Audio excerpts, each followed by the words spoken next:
Hey guys, welcome to Achievement Through Attitude TV. I'm your host and attitude coach and hopefully attitude adjuster, Phil Stringer.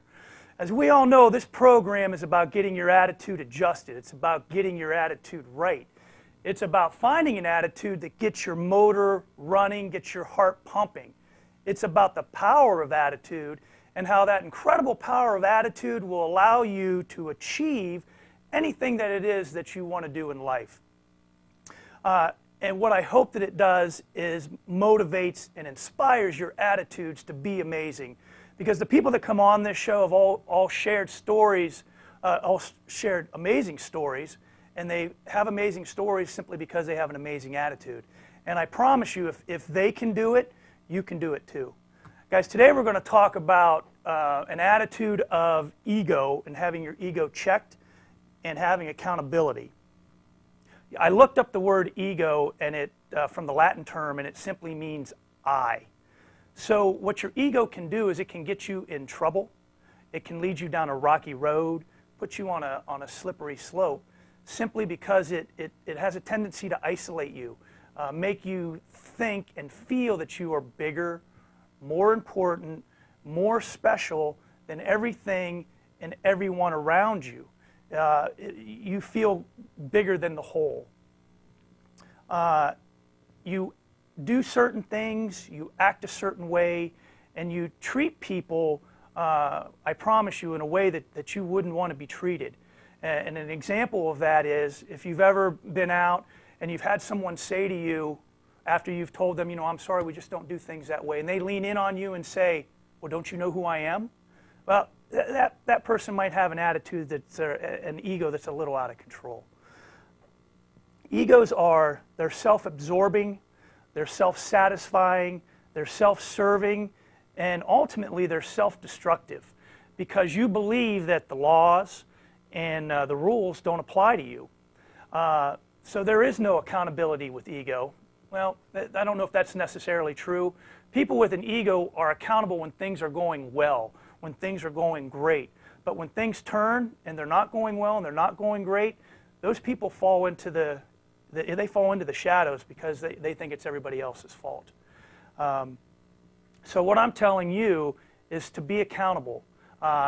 Stand when everyone else sits, because there's always opportunity, and tomorrow is always a new day to do something amazing. The gentleman that I have on the show today, to me, embodies what Achievement Through Attitude is.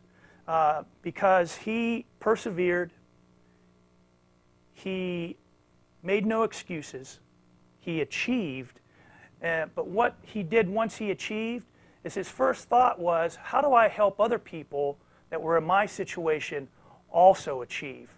So through his 40 years in Washington, D.C., he has been surrounded by a lot of ego, and he's seen very little accountability. So today, guys, sit back and get ready to get your attitude adjusted with Mr. Jerry Ely, next on Achievement Through Attitude TV.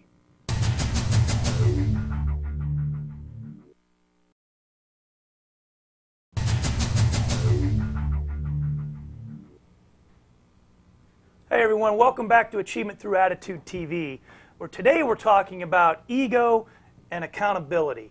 And there's no one that I thought would be better to talk about that than my friend Jerry, who spent 40 years in and around Washington, D.C., around a lot of ego, and the accountability part is a little questionable, right, Jerry? Jerry, thanks for coming on. My pleasure. Through Attitude TV. I think, and I said at the beginning, I think Jerry embodies a lot of what Achievement Through Attitude is, and simply because, we were talking, you came from a broken home, right? You had a brother, two sisters and a brother, right? And it was your mom. Yeah, I said she worked 2 jobs to feed us, clothe us, and get us into school. Yeah, and now you told me that you were a good athlete in school. Yes, I was. Yeah? And that obviously you excelled in academics. You're a numbers guy, right? Yeah, I was a numbers guy, numbers but worked for you? When I paid attention, I excelled. You paid attention. Now, when you got out of high school, you tried college. Yes, we had a Illinois State was in my hometown there, and which turned out to be a detriment, but going to school in your hometown. Right.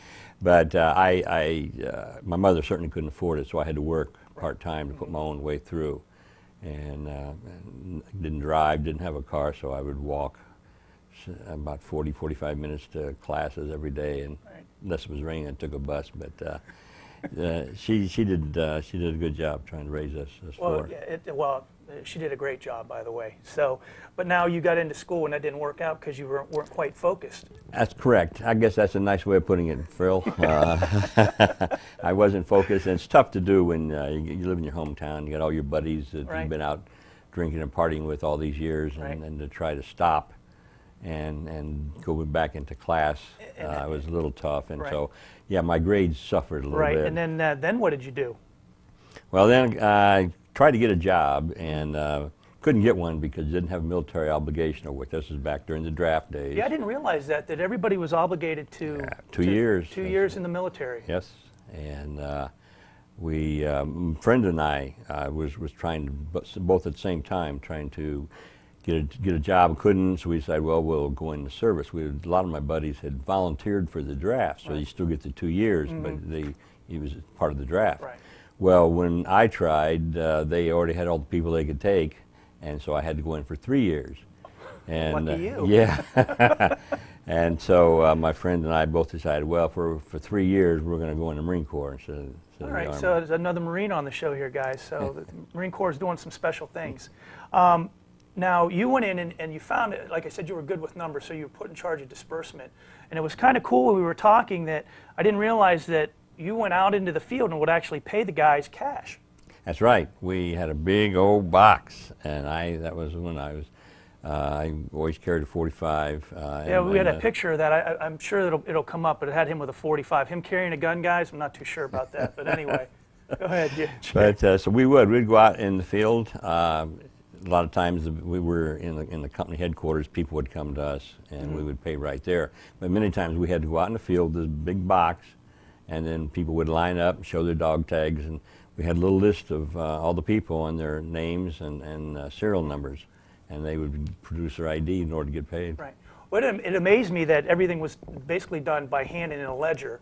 And then I like the fact that you told me that your bunk was in front of the big safes that they brought in, so you actually slept with the money. That's correct.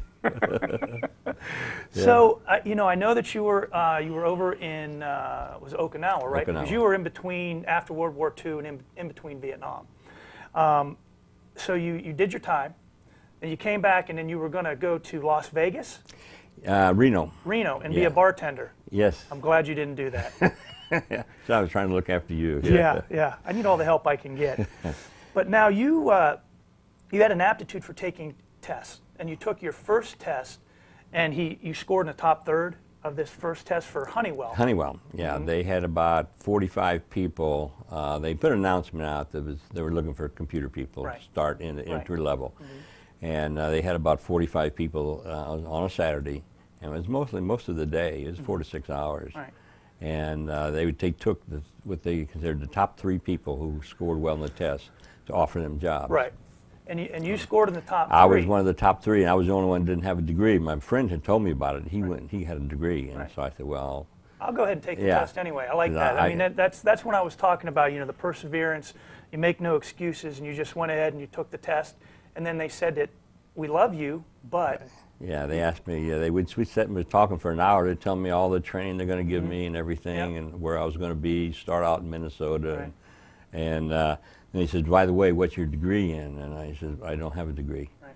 But that didn't stop Jerry from going ahead. When the military, it was the government, they were having a special program, and basically it was a startup program to put in the database to gather all the information for the government, right? Yeah, for the Department of Defense. Right. And that was their first attempt. They were going to select 30 people out of several hundred who applied.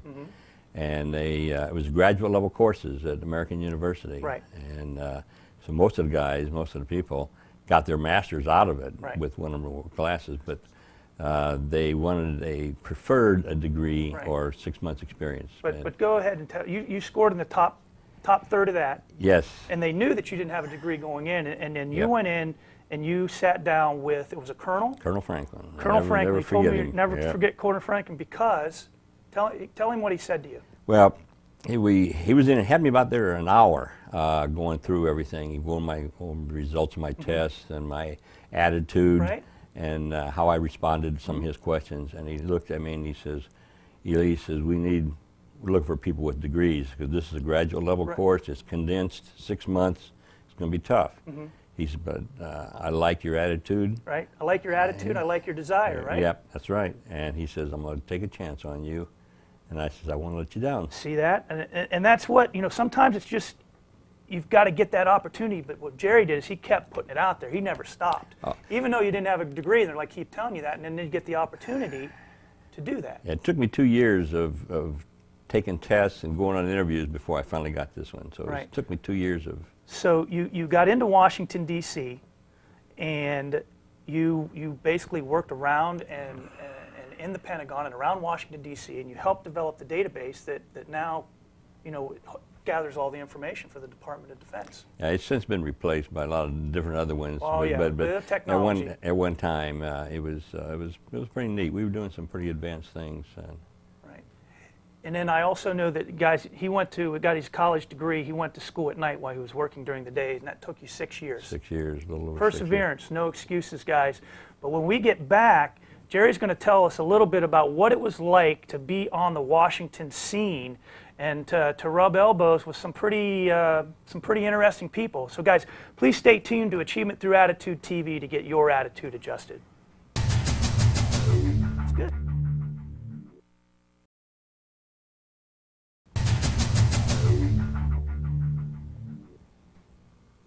Hey everyone, welcome back to Achievement Through Attitude TV, where today we're talking about ego and accountability, and we're talking about it from a standpoint of Washington, D.C. and politics. And Jerry Ely is my guest, and Jerry spent 40 years in and around Washington, in and around the Pentagon. And over those 40 years, Jerry, you served or were there in Washington with nine different presidents, starting with Kennedy all the way up through Bush Jr. Correct. So you saw a lot of policy, you saw a lot of history. I did, very fortunate, and I saw it up close. Right. Now, we were talking, and I know enough about politics to be dangerous, so that's why I brought Jerry on the show to get because he was there, he was with these people on a daily basis, and you got to go to different events with different people, and I thought it was kind of cool that you were just kind of in there rubbing elbows with it. But Jerry also had top level security at one point because you were assistant to the Secretary of Defense. I worked for the Assistant Secretary of Defense. Yeah, I reported directly to him as principal deputy. So you got anything you can tell us now? No, I had to shoot you. But there's a lot of people who'd like to do that to me. But anyway, let's talk about, I believe that the government's a little out of control right now. And we both think that if there was a little bit of common sense and logic to how we govern, we'd be going in a lot better direction. Well, Phil, you're absolutely right. There is very much a lack of common sense and logic that we talked about. And if they took some of your examples that you talk about with your people and their attitude and everything, right, and guide it toward the people who they're supposed to be working for, right, it would be a lot different. It'd be like we talked about, a win-win situation. If they're doing it with the people, the American people in mind, it's going to be good results, and more people are going to be happy, right, and we wouldn't be in it. Right, because you and I believe that we need to talk about America, which is the greatest country in the world. Absolutely. We need to talk about it from what Americans need. Right. I don't care, you got the right and you've got the left, and I mean it makes no sense to me. What do I need? And we talk about Congress, who I think have completely lost their mind, and talk about egos out of control and no accountability. I know that Jerry had, at one point, he had to sit in front of Congress and answer questions. So, I mean, and he said it was almost like you're sitting down and they're sitting up above you, and they're kind of looking down at you, but they're looking at the cameras more or less behind you to make sure that CNN is picking up everything, which is ridiculous. C-SPAN, yeah. Yeah. It is, and again, as we talked about, the effort's going the wrong way. It's They should be more concerned with what they're doing for the American people. Right. And again, is precisely what you said. Doesn't make a difference whether the left or the right. I've had some good friends. One who was a chief of staff for a secretary, cabinet secretary, but his wife, and this was a Republican, and his wife was a Democrat, worked on some of the main committees on the Hill. Right. And they have a great relationship, married, kids, and they're both good friends. Right. Well, that's common sense and about common ground, and I think that, if we could look at the common direction, what does America need? What the Republicans, and what do they need? What about the Americans? That's right. Where are we at with that, Jerry? I mean, it's just the Congress, and there's a congressman I saw on TV. He was from Pennsylvania. I believe it was Kelly. And he's talking about the same thing that you and I were talking about America. Not a Republican and not a Democrat. And he was saying, where is the common sense? Yeah. And that is precisely one of the problems. It's just gotten worse year after year after year after a new Congress comes in. They forget who they're working for, I think. Well, isn't it true once they get in there that it's the people got them in there and they say they'll represent the people, but once they get in there they become self-serving and their ego takes over. They're more interested for the most part, and again, both sides of the aisle, right, on getting reelected, right, and what they can do for their, some of their the people friends. that put money in their pockets. People who help them get votes and put money in their coffers so they can go out and campaign. That's a very small segment of people that they're looking out for, isn't it? It is, but that's the way it's been. And they come into it and they get indoctrinated. The new congressmen and senators coming in, they get indoctrinated to the old way of doing things, and it's just progressed that way.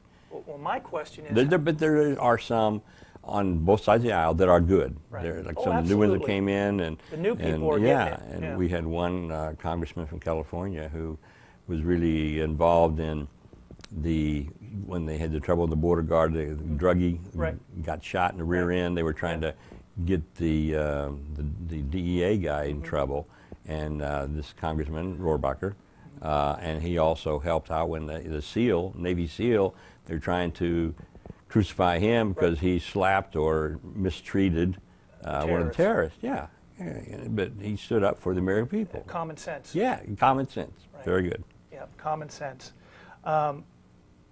And this is what I don't understand. The president is on terms, right? Yes. But these congressmen and senators are not. And you can't tell me someone that's been there for 8, 12, 30 years does not have power beyond what that person should have and has lost sight of the people that have put him in that position. Would you agree with that? Yes, I would. I think most people would agree with you too, Phil, on that. I mean, you read the paper, and the approval rating for the people for Congress is the lowest it's ever been. Mm-hmm. And I don't know if they really care. They don't seem to. Now, there's a couple of them in there. I mean, I'm generalizing. Some good ones, yeah. Yeah, I mean, and there's some people in there that are getting it, but the bottom line is if we could get back to common sense and logic and a win-win for everybody. What a difference. We probably wouldn't be in this, and they had the accountability and used it appropriately. We would never have gotten in this problem with the housing and the budgets and everything else to create the situation we're in right now. We're in bad strait. Right, but now you believe though with the people that you still are in contact with that we can definitely turn this around. If everybody works together, and one of the things too is the American people need to stay in tune with what's going on. We need to be Don't informed. just think that since it's America and that's never going to happen to us. They need to be informed and not afraid to call or write and use the email, get their hold of their congressman or senator and raise some heck with them. But that's our right to do that. It's a right, and it's also an obligation as far as I'm concerned. That's a great way to put it, an obligation. Because we want to hold these people accountable. That's right. Keep their ego in check so they have our best interests. Yeah, it is. And when you get to Washington, like they do, and they get control over some committees and dollars, the egos tend to come out quite rapidly. That's the greed factor was a little overwhelming, wouldn't you think? It's about me. I would say that in many cases that's correct. He's answering very carefully, guys. But I appreciate that, and I want to let people know that Jerry was a little apprehensive to come on the show because of his humility. But I appreciate you coming on, and I appreciate you your insight into what goes on in Washington, D.C. And thank Phil, you very much. It's always good talking with you. Well, it was a pleasure. And we just simplified everything that's going on in the world today. So, guys, thank you for tuning in to Achievement Through Attitude TV. And remember, every morning when you wake up and your feet hit the floor, you have an opportunity to do something amazing, to be amazing. So check your ego at the door and be accountable. Never hang your head and never surrender. And we'll see you next week on Achievement Through Attitude TV.